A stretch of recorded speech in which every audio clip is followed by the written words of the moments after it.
কড়াইতে প্রথমে পরিমাণ মতো তেল দিয়ে নেব, এরপর দিয়ে দেব পেঁয়াজ কুচি, টমেটো কুচি এবং কাঁচামরিচ কুচি।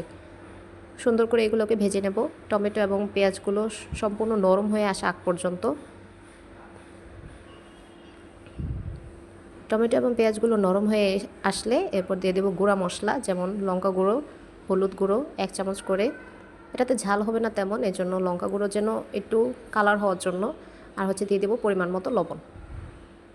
এরপর নাড়তে থাকবো যতক্ষণ পর্যন্ত মশলাগুলো থেকে তেল ছেড়ে না দিচ্ছে। হ্যাঁ, ভালোভাবে কষিয়ে আসলে এরপর দিয়ে দেব আমরা পাতাকপি কুচি, তারপর হচ্ছে পেঁয়াজকলি কুচি আর হচ্ছে গাজর কুচি। পাতাকপি এমনি শুধু শুধু যদি রান্না করি তাহলে অত বেশি স্বাদ হয় না, এই জন্য এর সাথে একটু গাজর এবং পেঁয়াজকলি দিলে স্বাদটা যেন আরও বেড়ে যায়। সবগুলো ভালো করে পরিষ্কার করে ধুয়ে দিয়ে দিলাম মশলাগুলোর ওপর। এরপর ঢেকে দিব এবং মাঝখান থেকে হালকা হালকা করে একটু নেড়ে দিব, যেন মশলাগুলো একসাথে মিশে যায় বাঁধাকপি এবং সকল সবজিগুলোর সাথে।